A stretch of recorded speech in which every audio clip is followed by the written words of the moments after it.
Hello my dear students, welcome to definite success Pathshala. आपने जिस चीज़ के लिए हमें काफ़ी ज़्यादा हमारे पास काफ़ी ज़्यादा रिक्वेस्ट भेजी, काफ़ी ज़्यादा बार आपने कहा, वो आपकी एक रिक्वेस्ट अब एक्सेप्ट हो गई है। दैट इज़ हम शुरू कर रहे हैं क्लास 9th की मैथ्स को यहाँ पे आप पढ़ाना। अब मुझे पता है आप मुझसे थोड़ा सा नाराज़ भी होंगे क्योंकि मैंने थोड़ा लेट कर दिया। बहुत क्षमा प्रार्थी हैं, अत्याधिक सारी हैं हम अपने इस कृत्य के लिए, परंतु अब क्या बताएं, हमारी प्लानिंग कुछ ऐसी थी कि कोशिश पूरी थी कि हम जल्द से जल्द शुरू कर दें, तो वो अब ये पावन घड़ी आ चुकी है। अपन क्लास 9 के मैथ्स का यहाँ पे कर रहे हैं शुभारंभ। ठीक है, टेंशन मत लो, जैसे हम यहाँ पे अच्छी स्पीड से चलेंगे, फटाफट आपका सारा काम यहाँ पे करवा दिया जाएगा, अच्छे से पूरा पढ़ा दिया जाएगा। कहाँ? इंडिया के मोस्ट ट्रस्टेड ऑनलाइन प्लेटफॉर्म पे, जिसका नाम है डेफिनेट सक्सेस पाठशाला। ठीक है, तो अब मैंने बातें अच्छी कर दी, आप मन में बोल भी रहे हो कि देख रहा है विनोद कैसे अच्छी बातें करके यहाँ पे माहौल को वो किया जाता है। लेकिन on a very serious note, अब हम क्लास 9 पे पूरी तरीके से कंसंट्रेट करते हुए जल्दी से आपका सारा जो सिलेबस है वो खत्म करवाएंगे, इस बात की पूरी गारंटी है। और आज अपन देख रहे हैं हमारे सिलेबस का ओवरव्यू। भैया ओवरव्यू क्या होता है? तो अगर कुछ पढ़ना शुरू कर रहे हैं, कोई काम करना चालू कर रहे हैं, तो पता तो होना चाहिए कि करने क्या वाले हैं, होने क्या वाला है और कैसे हम यहाँ पे आगे बढ़ेंगे।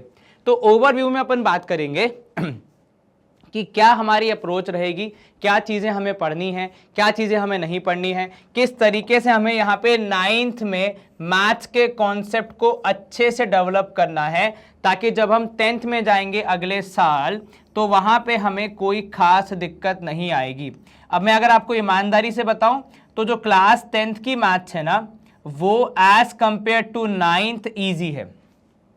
ठीक है, वो उसका रीजन ये है कि वो इजी तब है जब आपने 9th की मैथ्स अच्छे से पढ़ी हो।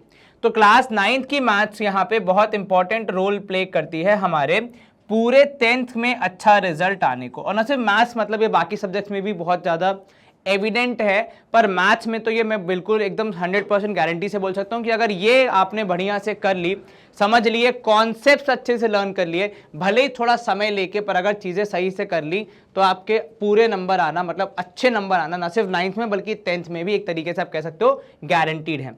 तो 9th जो है वो 10th तक पहुँचने की एक महत्वपूर्ण कड़ी है, एक इंपॉर्टेंट सीढ़ी है, और अपन अब यहाँ पे इसको शुरू कर रहे हैं। तो अपन बात करेंगे सबसे पहले कि भैया इस पूरे कार्यक्रम में होने क्या वाला है।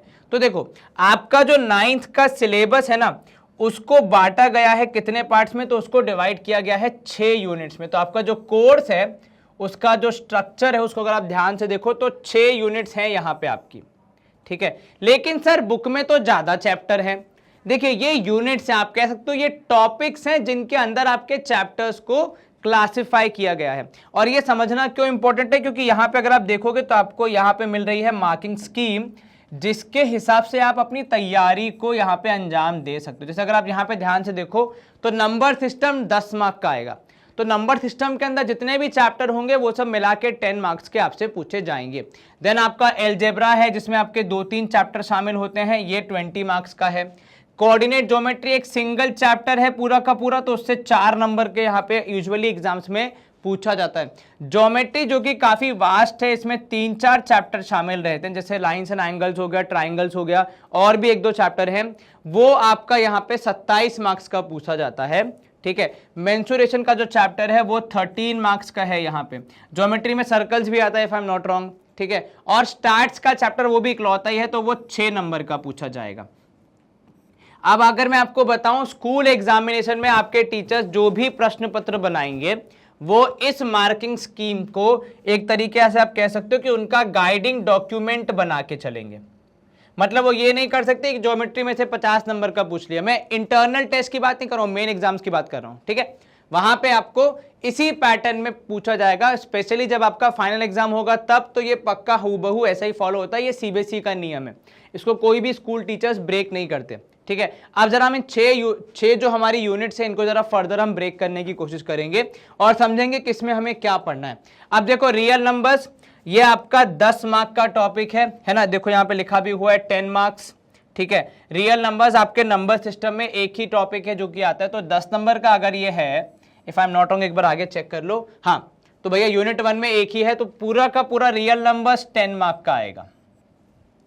ठीक है, अब अगर 10 मार्क का आएगा तो उसके हिसाब से टॉपिक भी होने चाहिए। तो 4-5 टॉपिक हैं जो कि यहां पे आपको पढ़ने हैं। सबसे पहला आपको पढ़ना है कि आप नेचुरल नंबर्स के बारे में थोड़ा सा पढ़ोगे, तो पूरा जो चैप्टर है वो नंबर्स के बारे में ही है, और एक फैमिली ऑफ नंबर जिसे हम कहते हैं रियल नंबर्स, उसको हम यहां पे पढ़ने की कोशिश करेंगे। ठीक है, यहां पे आप क्या करोगे, एक रिव्यू करोगे, मतलब रिवीजन हो जाएगा आपका, किसका, रिप्रेजेंटेशन ऑफ नंबर्स का हो जाएगा यहां पे आपका रिव्यू, एक क्विक रिवीजन जिसमें आप नेचुरल नंबर्स, इंटीजर्स और रैशनल नंबर्स को नंबर लाइन पे कैसे रिप्रेजेंट करते हैं वो एक बार रिवाइज करोगे और कुछ नया भी सीखोगे, स्पेशली रियल नंबर्स के बारे में। ठीक है, देन आप रैशनल नंबर्स के बारे में बात करोगे, जिसके बारे में आप उनकी एक क्वालिटी पढ़ोगे कि वो रिकरिंग और टर्मिनेटिंग डेसिमल्स में कैसे बिहेव करते हैं, ये अपन यहाँ पे देखेंगे। और फिर रियल नंबर के ऑपरेशन। अब ऑपरेशन मतलब यहाँ पे वो नहीं जो छुरी काटे डॉक्टर करते हैं भैया हार्ट का, लंग्स का, यहाँ पे ऑपरेशंस का मतलब है मैथमेटिकल ऑपरेशंस। ठीक है, तो आप यहाँ पे मैथमेटिकल ऑपरेशंस को देखोगे, यानी रियल नंबर्स को ऐड सब्ट्रैक्ट करना है तो कैसे होगा। ठीक है, वो बातें हम यहाँ पे एक्सप्लोर करेंगे। देन आप वहां पे और एक्सप्लोर करोगे non recurring and non terminating decimal expansions को। ठीक है, तो ऊपर आपने रिकरिंग और टर्मिनेटिंग डेसिमल को देखा, यहां पे आप नॉन रिकरिंग और नॉन टर्मिनेटिंग वालों की भी बात करोगे, मतलब न सिर्फ रैशनल नंबर्स की बात होगी बल्कि इरैशनल नंबर्स की भी यहां पे हम थोड़ी सी चर्चा करेंगे। और फिर हम सीखेंगे कि कैसे हम इरैशनल नंबर्स को, जैसे कि एग्जांपल यहां पे दिए हुए हैं, इनको रिप्रेजेंट करते हैं नंबर लाइन पे। ठीक है, देन आप हर रियल नंबर की यहां पे कुछ कहानी समझोगे, एक इंपॉर्टेंट क्वालिटी समझोगे, जैसा कि यहां पे लिखा भी हुआ है कि every point on the number line represents a unique real number.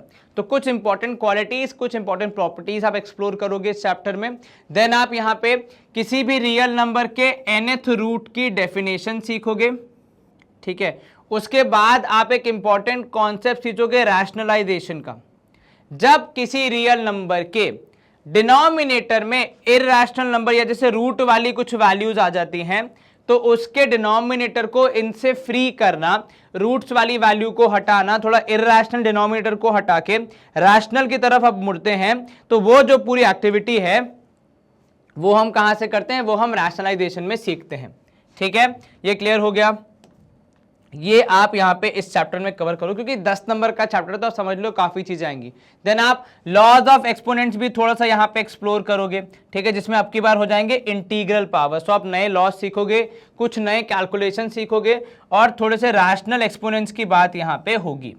ठीक है, क्लियर है, कोई दिक्कत तो नहीं है? बिल्कुल नहीं सर। तो ये मोटा माटी 5 टॉपिक्स हैं जिसमें आपका क्या क्या आ जाता है, जिसमें आपका आ जाता है, अगर आप ध्यान से देखो तो आपके रैशनलाइजेशन के कॉन्सेप्ट आ जाता है, आपका यहाँ पे लॉज ऑफ एक्सपोनेंट्स आ जाता है, आपका यहाँ पे discussion on non terminating and non recurring decimals पे आ जाता है। फिर आप कैसे आप इरैशनल नंबर्स को नंबर लाइन पे रिप्रेजेंट करते हो वो भी आप इसी टॉपिक में सीखते हो। तो काफ़ी सारी एक्टिविटीज़ यहाँ पे होंगी, ठीक है, जिनके थ्रू आप यहाँ पे इजीली अपना काम कर पाओगे, इस टॉपिक को समझ पाओगे। ठीक है, अब देखो सेकंड जो आपका यूनिट है वो है अलजेब्रा, जिससे अगर मुझे याद है प्रोबेबली कितने मार्क्स का है, अलजेब्रा से 20 मार्क्स का है। और अगर मैं देखूं अलजेब्रा में कितने चैप्टर हैं, तो 2 चैप्टर हैं। एक है आपका पॉलिनोमियल्स, दूसरा है आपका यहाँ पे आप देखोगे तो लीनियर इक्वेशन इन 2 वेरिएबल, 2 की 1 वेरिएबल, देखना एक बार सर, 2 वेरिएबल से, बिल्कुल ठीक। अब यहाँ पे अगर आप देखोगे पूरा अलजेब्रा है 20 नंबर का, जिसमें से मोटा माटी मेरे हिसाब से 15 नंबर के आसपास पॉलिनोमियल से पूछा जाएगा, क्योंकि ये बड़ा चैप्टर है, काफी सारी चीजें यहाँ पे आपको पढ़नी है। वहीं आपका जो लीनियर इक्वेशन है वो मोटा माटी आएगा 5 नंबर का, 5 मार्क्स का।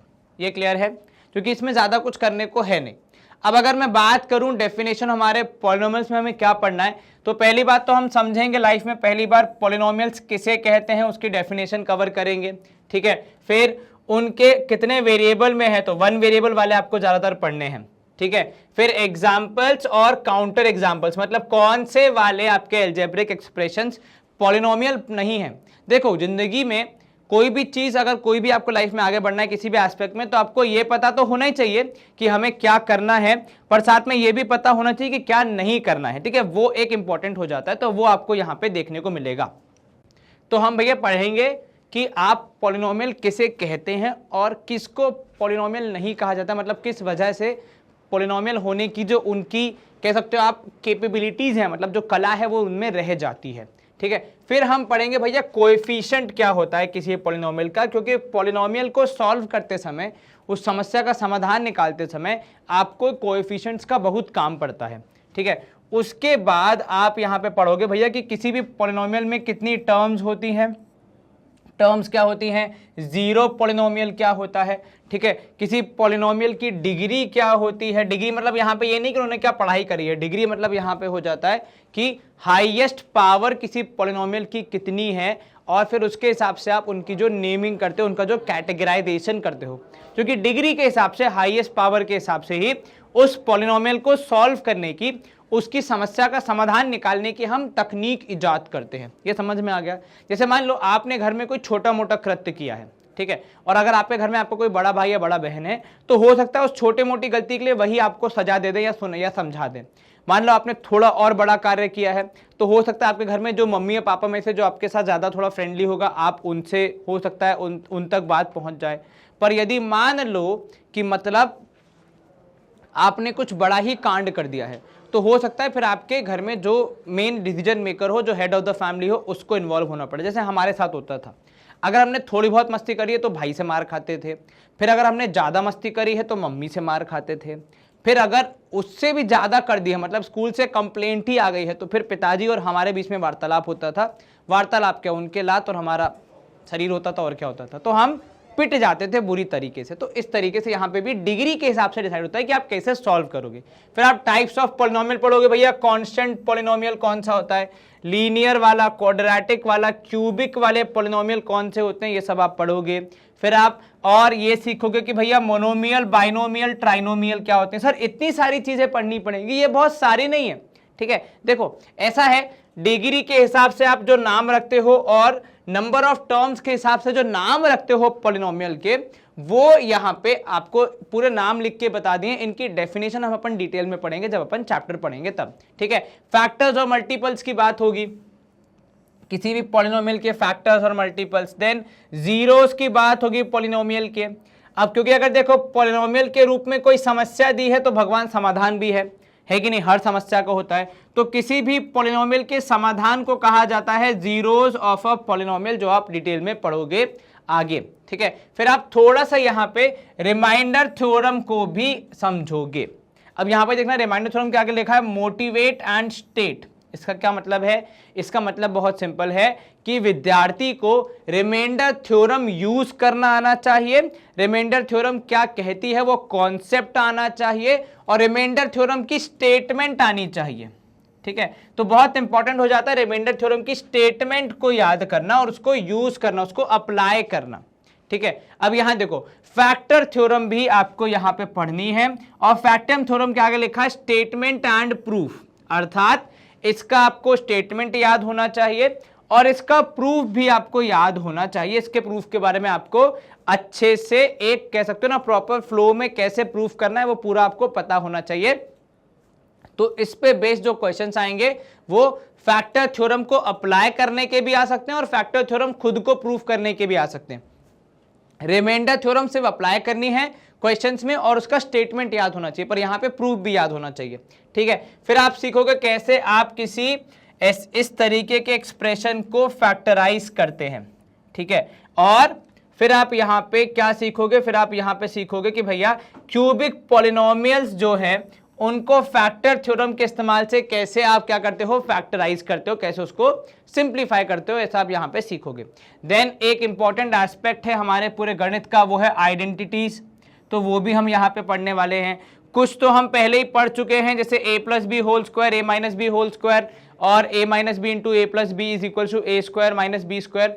उनके अलावा कुछ नई आइडेंटिटीज यहाँ पे आपके सामने इंट्रोड्यूस की जाएंगी, जिनको आप पढ़ के समझ के अच्छे से यहाँ पे यूटिलाइज करना सीख जाओगे, उन पे बेस्ड क्वेश्चंस करना सीख जाओगे, जो कि फिर आगे आपको क्लास 10th में भी बहुत काम आएगा। ये क्लियर हो गई बात? बिल्कुल सर, चलिए बहुत बढ़िया।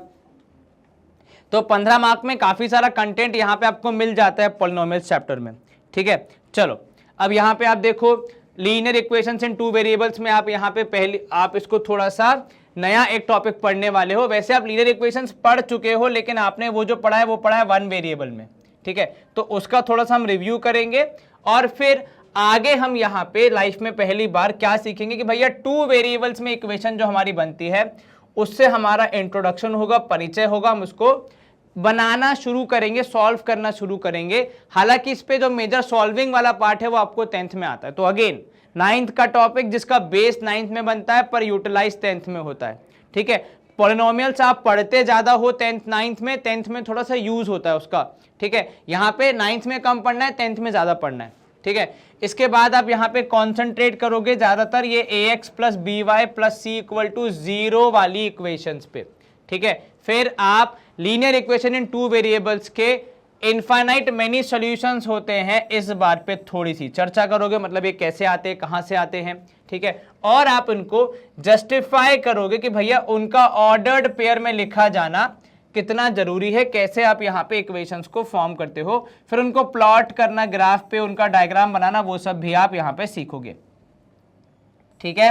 ऑल गुड टू गो, बिल्कुल सर हो जाएगा काम, हाँ जी सर हो तो जाना चाहिए।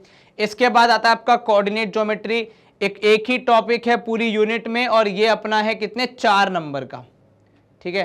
तो आपको 4 नंबर में पढ़ना है कोऑर्डिनेट ज्योमेट्री, 4 मार्क्स का। और जहां तक आप यहाँ पे देखोगे अगेन एक ऐसा टॉपिक जो कि 9th में आपको यहाँ पे कह सकते हो पढ़ाया जाएगा, उसके बाद फिर 10th में काफी ज्यादा इस्तेमाल होगा। आपका पूरा एक बढ़िया चैप्टर है करीबन 5-10 नंबर का जो कि इससे आता है, ठीक है। अब यहाँ पे आप कार्टेशियन प्लेन की बात करोगे कि भाई कोऑर्डिनेट ज्योमेट्री में होता क्या है, कैसे उसके बेसिक्स होते हैं। फिर आप किसी पॉइंट्स के कोऑर्डिनेट निकालना सीखोगे। उसके बाद कैसे कौन कौन सी टेक्निकल चीजें हैं जो कि यहाँ पे कार्टेशियन प्लेन और कोऑर्डिनेट ज्योमेट्री से पूरी जुड़ी हुई हैं और पूरी इस पूरे मैकेनिज्म को, इस पूरे ब्रांच ऑफ मैथमेटिक्स को यहाँ पे गवर्न करती हैं, ठीक है। तो भैया किस चीज को क्या कहा जाता है, कैसे कहा जाता है, कहाँ यूज किया जाता है, ताकि आप अच्छे से जब इसको समझ लेंगे तो अगले साल जब आप इसको एक बेहतर, एक कह सकते हो ना कॉम्प्लेक्स टॉपिक के रूप में पढ़ेंगे तो आपको काफी इजी होगा, ठीक है। चलो देन आपको पढ़ना है ज्योमेट्री, जो कि if I am not wrong 27 marks की आ रही है ना। अब अगर ज्योमेट्री आपकी 27 मार्क्स की है तो टॉपिक भी इसमें बहुत सारे होंगे। फर्स्ट एंड फॉरमोस्ट है आपका यूक्लिड्स ज्योमेट्री, इजी टॉपिक है। इसमें आपको क्या क्या देखना है, इसमें आपको थोड़ा सा इंट्रोडक्शन मिलेगा भैया यूक्लिड ज्योमेट्री है क्या, ठीक है। उसके बाद कैसे उन्होंने इतने सारे मैथमेटिकल फॉर्मूलाज बनाए, ठीक है। कुछ वो डेफिनेशन जो उन्होंने बताई हम उसके बारे में पढ़ेंगे, कुछ उनके कॉमन नोटेशंस के बारे में हमारी बात होगी, है ना। और उसके बाद फिर आप यहाँ पे एक्सियम्स, पोस्टुलेट्स और थ्योरम्स की बात करोगे जो कि उनके द्वारा आप कह सकते हो इस सृष्टि को गिफ्ट की गई हैं, ठीक है। उनके 5 पोस्टुलेट्स हैं जिनको हमें यहाँ पे अच्छे से पढ़ना है, समझना है, फिर उसको हम बहुत बार यूज भी करेंगे किसी दूसरे चैप्टर में और इस चैप्टर में भी। देन आपको एक ये एक्सियम, फर्स्ट जो लिखा है यहाँ पे एक्सियम, और एक ये थ्योरम, ये दो थोड़ी सी यहाँ पे आपको एग्जाम्पल के तौर पे दी गई हैं, तो आप कह सकते हो इनको आपको अच्छे से समझना है, ठीक है, एक्सियम्स और पोस्टुलेट्स को, और उसके बाद फिर उन्हें यूज करना है रियल लाइफ में। देन आपको जो सेकंड टॉपिक पढ़ना है वो है लाइंस एंड एंगल्स। अब अगर मैं ऐसे देखूं यूक्लिड ज्योमेट्री मोटा माटी आएगा तो 3 से 4 नंबर का आना चाहिए, पर मैं 3 लिख देता हूं बीइंग वेरी ऑनेस्ट, ठीक है। Lines and angles again a very important chapter, ठीक है। इसमें देखो 3 आपकी मूलतः थ्योरम है, जिसमें से 2 के आगे लिखा है मोटिवेट, मतलब आपको वो यूज करनी आनी चाहिए, उसका कॉन्सेप्ट क्लैरिटी आपको होनी चाहिए। एक के आगे लिखा है प्रूफ। अब इस वाली में आप क्या करोगे, इस वाली को आपको अच्छे से समझना है कि इसको कैसे प्रूफ किया जाएगा। और यहां पे कौन सी वाली प्रूफ करनी है, तो प्रूफ आपको यह करना है कि जो वर्टिकली अपोजिट एंगल्स है वो इक्वल होते हैं। जिसके आगे प्रूफ लिखा है उसका बहुत सिंपल सा फंडा है कि टीचर एग्जाम में उस पर्टिकुलर आपके थ्योरम को प्रूफ करने के लिए कह सकते हैं, मतलब उनको कोई भी मनाही नहीं है। बाकी दोनों को वो प्रूफ करने के नहीं कह सकते, केवल यूज करके अपना आंसर बताने को, सवाल सॉल्व करने को कह सकते हैं, ठीक है। देन आप पढ़ोगे ट्राइंगल्स के बारे में, जो कि आपका थर्ड यहाँ पे टॉपिक आ जाता है। ये भी एक इंपॉर्टेंट चैप्टर है। अगर मैं मार्क्स वाइज बात करूँ तो लाइंस एंड एंगल्स हो सकता है 6 मार्क का आ जाए, ठीक है। और मुझे ट्राइंगल्स में यहाँ पे कितने थ्योरम है, देखो ट्राइंगल में भी काफी सारे थ्योरम है और फिर क्वाड्रिलैटरल भी है, ठीक है। तो यहां समझना भैया ट्राइंगल जो है अपना, उसमें देखो एक दिया है ये मोटिवेट, मतलब एक ये थ्योरम समझनी है, इसको यूज करना हमें आना चाहिए। एक हमें प्रूफ वाली दी है जो कि है आपकी ASA कॉन्ग्रुएंसी वाली, ठीक है, तो ये आपको यहां पे प्रूफ करना आना चाहिए अच्छे से, ठीक है। अब उसके बाद यहां पे आप देखोगे भैया एक आपको यहां पे एक और कॉन्ग्रुएंसी है जिसको आप यहां पे प्रूव नहीं करेंगे, केवल यूज करेंगे।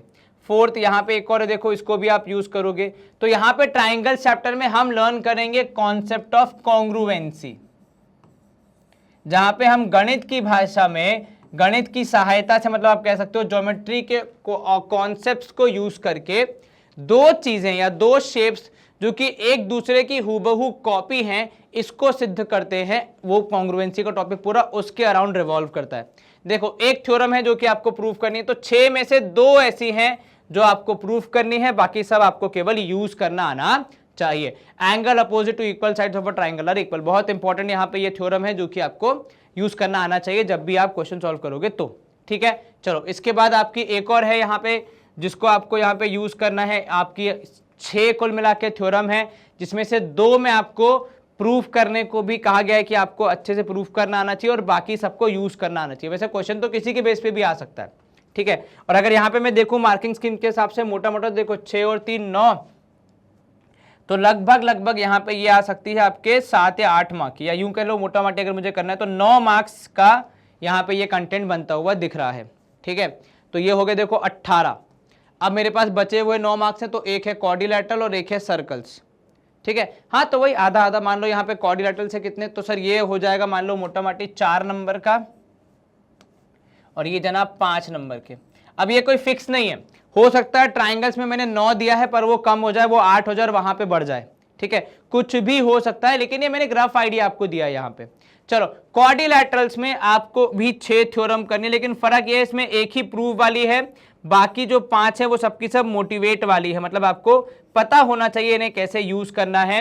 इन पे बेस्ड क्वेश्चन आपके समक्ष आ सकते हैं, सवाल आ सकते हैं एग्जाम में, लेकिन आपको प्रूव नहीं करना है, केवल एक ही है जिसको आपको पूर्णतः प्रूव करना सीखना है। अगेन ज्यादा बड़ा टॉपिक नहीं, छोटा सा, ये 4 नंबर का यहाँ पे आ जाएगा। इसमें जो एक मिड पॉइंट थ्योरम है वो यहाँ पे सीखोगे और 10th में जाके दोबारा एक बार उस पर डिस्कशन होगा, तब ट्राइंगल चैप्टर में होगा। अभी देखो क्वाड्रिलैटरल से हो रहा है लेकिन तब ट्राइंगल चैप्टर से होगा, ठीक है। चलो इसके बाद यहाँ पे देखो एक इंपॉर्टेंट टॉपिक है सर्कल्स। सर्कल जो है वो 9th का थोड़ा सा मुश्किल यहाँ पे है, मतलब आप कह सकते हो कि चैलेंजिंग क्वेश्चन आते हैं, 10th में तो वो काफी आसान हो जाता है। तो इस बात का आपको विशेष ध्यान रखना है कि भैया 9th में आपको सर्कल्स अच्छे से पढ़ना है। अगेन थ्योरम है 7, प्रूफ करने वाली हैं 2, तो ये 2 आपको अच्छे से याद होनी चाहिए। इनका न सिर्फ स्टेटमेंट बल्कि कैसे उस थ्योरम का रिजल्ट आया वो भी आपको यहाँ पे पता होना चाहिए। बाकी आपकी जो थ्योरम्स हैं वो मोटिवेट वाली कैटेगरी में है, मतलब आपको यूज करना आना चाहिए। उन पे बेस्ड क्वेश्चन अगर आ जाए तो उसकी सहायता से आप सॉल्यूशन निकाल सकें, इतनी आपकी अंडरस्टैंडिंग होनी चाहिए, पर आपको उनका प्रूफ याद नहीं करना है। क्लियर होगा ये? तो 27 मार्क जो थे अपने ज्योमेट्री के वो काफी हद तक यहाँ पे जस्टिफाई हो जाते हैं। सर्कल्स 5 नंबर का, क्वाड्रिलैटरल 4 नंबर का, ट्राइंगल्स 9 का, लाइन्स एंड एंगल्स 6 का और ये 3 का। लेकिन ये मैंने अगेन रफ आइडिया दिया है, 100% ऐसा होगा इसकी गारंटी मैं नहीं दे सकता, कोई भी नहीं दे सकता टू बी ऑनेस्ट, क्योंकि ये थोड़ा बहुत टीचर के मन पे भी होता है कि हो सकता है ये 9 की जगह 7 नंबर का करके टीचर क्वाड्रिलैटरल्स और सर्कल से ज्यादा क्वेश्चन पूछे, क्योंकि देश स्वतंत्र है, कोई भी कुछ भी कर सकता है। चलो अब यहाँ पे अपन आगे बात करते हैं मेंसुरेशन की। तो देखो if I am not wrong mensuration से 13 मार्क्स का है और आपके स्टैटिस्टिक्स से 6 मार्क्स का, एक बार चेक कर लो। यहाँ पे हम आ जाते हैं वापस, मेंसुरेशन से 13 मार्क्स का है, बिल्कुल ठीक, और स्टार्ट से 6 मार्क्स का। अब अगर बात करें मेंसुरेशन चैप्टर की तो उसमें 2 टॉपिक्स हैं। कौन कौन सा सर? एक तो है एरियाज, और जिसमें आप यहाँ पे हीरोन्स फॉर्मूला के तहत ट्राइंगल का एरिया निकालना सीखते हो, तो एरिया ऑफ ट्राइंगल पे बेस्ड है ये पूरा चैप्टर। देन सेकंड है सरफेस एरिया और volume, again a very big chapter, क्योंकि इसमें आपके पास सारे शेप्स जो है आपके 3D वाले, क्यूब, क्यूबॉइड, स्पीयर्स, और आपका यहाँ पे हो गया हेमिस्फीयर, कोन, सिलेंडर, इन सब शेप्स के वॉल्यूम और सरफेस एरिया पे अच्छी डिटेल में चर्चा होती है। हालांकि है पूरा ये फॉर्मूला बेस्ड, ये जहां तक 9th की बात है। 10th में थोड़ा सा चैलेंजिंग हो जाता है, पर 9th में तो इसमें मेजॉरिटी चीजें फॉर्मूला बेस्ड हैं, पर वो सब भी आपको याद होनी चाहिए, आपकी प्रैक्टिस अच्छे से वहां पे होनी चाहिए। ठीक है, क्लियर हो गया? तो ये आपका 2D के लिए हो गया, ये आपका 3D वालों के लिए हो गया। 13 मार्क्स से अगर मुझे देना है तो मान लो मोटा मोटी 4 नंबर का यहाँ हो जाएगा, ठीक है, और इधर 8-9 नंबर का इस वाले से आएगा, क्योंकि बहुत बड़ा चैप्टर है, काफी सारे क्वेश्चन यहाँ पे आपको देखने को मिलते हैं। स्टैट्स इकलौता चैप्टर है आपके 6 यूनिट का, जो चैप्टर का नाम है वही यूनिट है। 6 मार्क्स का यहाँ पे इनको वेटेज दिया गया है। अब इसमें आपको बार ग्राफ आना चाहिए, हिस्टोग्राम आना चाहिए, ठीक है, उसमें भी अगर आपकी बेस लेंथ वेरिंग है तो कैसे आप उस समस्या से निपटोगे वो भी आपको सीखना पड़ेगा, और फ्रीक्वेंसी पॉलीगॉन बनाना भी आप यहाँ पे सीखोगे इस पर्टिकुलर यूनिट में।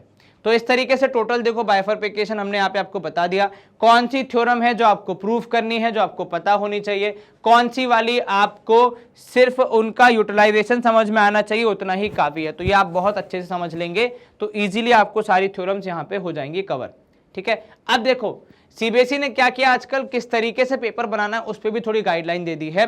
खैर ये हमारे लिए ज्यादा इंपॉर्टेंट है नहीं। देखो उन्होंने बोला भैया 43 मार्क्स के जो आपके क्वेश्चंस होंगे वो कैसे होंगे, रिमेंबरिंग वाले, जिसमें आपको चीजें याद होनी चाहिए, और थोड़ी बेसिक अंडरस्टैंडिंग वाले। जैसे मान लीजिए अगर मैं आपको बोल दूं कि आप surface area of a cuboid निकाल दो किसी पर्टिकुलर सवाल में, तो वो रिमेंबरिंग वाला हो गया, आपको फॉर्मूला याद होगा, आप अप्लाई करोगे, आपको आंसर मिल जाएगा, ठीक है। अब अगर मैं ट्राइंगल चैप्टर से कोई 2 ट्राइंगल को कॉन्ग्रुएंट प्रूफ करने को बोल दूं तो वहां पे एप्लीकेशन की बात हो जाएगी। अगर मैं कहीं पे कोई पर्टिकुलर आप कह सकते हो यहां पे कि कोई बार ग्राफ दे दूं या कुछ दे दूं जिसकी वजह से आप इजीली चीजों को कंपेयर करके अपने हिसाब से बता पाएंगे, तो वो फिर आप अंडरस्टैंडिंग वाले टॉपिक में ले लो।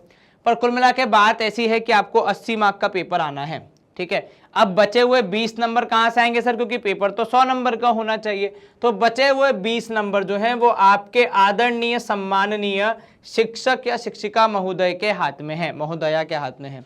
अब मैंने इतनी रिस्पेक्ट क्यों दी उनको, क्योंकि उनके हाथ में 20 नंबर हैं, वो मेरा गेम पूरा बना भी सकते हैं और बिगाड़ भी सकते हैं, तो मैं उनसे पंगा तो नहीं लूंगा। ये मेरा एक मोटा माटी अप्रोच होनी चाहिए। तो स्कूल में जब भी आप हैं कृपा करके अपने टीचरों के साथ अच्छे रिलेशनशिप बना के रखिए, इन सेंस उनसे कभी भी ज़्यादा आपको बदतमीजी नहीं करनी, मस्ती नहीं करनी, क्योंकि वो जेन्युइनली नंबर काट लेते हैं, फिर उसके बाद आपको वो 9th 10th दोनों में वो भुगतना पड़ता है, एक जो कर्स लग जाता है ना आप पे, तो वो बहुत इंपॉर्टेंट है यहाँ पे, ठीक है। 10 नंबर के यहाँ पे उन्होंने इंटरनल टेस्ट बोले। अब आप बोलोगे सर मेरे स्कूल में तो 25 नंबर का 50 नंबर का होता है, तो वो 50 नंबर को वो ब्रॉड डाउन करके लाएंगे 10 या 5 नंबर पे, और उसके बाद फिर आपको यहाँ पे नंबर दिए जाएंगे 10 में से, ठीक है। पोर्टफोलियो आपको यहाँ पे मेंटेन करना, और लैब प्रैक्टिकल की यहाँ पे बात हो रही है, 2 इंपॉर्टेंट हैं जो कि आप स्कूल में मेंटेन करते हैं, बहुत जरूरी हो जाता है यहाँ पे। इनके थ्रू आप इजीली अपने स्कोर्स को यहाँ पे बढ़िया कर पाएंगे। देखो एवरी ड्रॉप काउंट्स, अगर यहाँ पे टीचर ने 1 नंबर काट लिया और मान लो आपके 80 में से 80 भी आ गए, तो भी आपके रिजल्ट में 100 में से 99 ही लिखा जाएगा। तो कृपा करके हर एक नंबर, हर एक आधे नंबर का भी ध्यान रखें कि आपको फालतू में डिडक्ट नहीं करवाने हैं। और इसी ज्ञान के साथ हम करेंगे अपने सेशन को यहाँ पे एंड। तो हमारा ये जो चैनल है डेफिनेट सक्सेस पाठशाला, ये कहलाता है India's most trusted online platform for class 9 to class 12। उसका रीजन बहुत सिंपल है कि जो क्वालिटी यहाँ पे आपको जो प्रोवाइड करी जाती है, जो हमारे फीचर्स हैं, जिस तरीके से हम अप्रोच करते हैं इस पूरे लर्निंग एक्टिविटी को, वो हमें यहाँ पे सर्वश्रेष्ठ बनाने में काफी हेल्प करती है। जैसे हमारे पास आपको हमेशा मिलेंगे online classes, live lectures and DPP sheets, ताकि आपकी प्रिपरेशन कंप्लीट हो, ठीक है। देन आपको हैंड रिटन नोट्स और स्टडी मटेरियल भी देते हैं, ताकि आप आराम से अपनी पूरी पढ़ाई कर सके और अच्छे रिजल्ट के साथ जीवन में आगे बढ़ सके।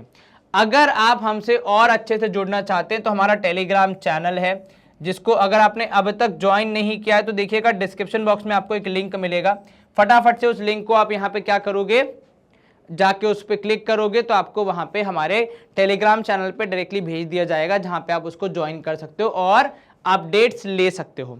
यहाँ पे कॉन्टैक्ट नंबर भी गिवन है, इन केस आपको डीएस से कॉन्टैक्ट करना हो तो इनके थ्रू कर सकते हैं। इस सेशन को लाइक करना, वीडियो को शेयर करना और चैनल को सब्सक्राइब करना मत भूलना। छोटे छोटे कॉन्ट्रीब्यूशन जो कि हमें बहुत ज़्यादा मोटिवेशन देते हैं आपके लिए अच्छे से पूरी मेहनत करके चीज़ें पढ़ाने के लिए, ठीक है। अपना ध्यान रखें, हम यहाँ पे अगले लेक्चर में लेके आएंगे हमारे 9th का फर्स्ट चैप्टर, आप उसको देखना मत भूलना और अपनी अच्छे से पढ़ाई करते रहना। Bye bye, see you soon, take care.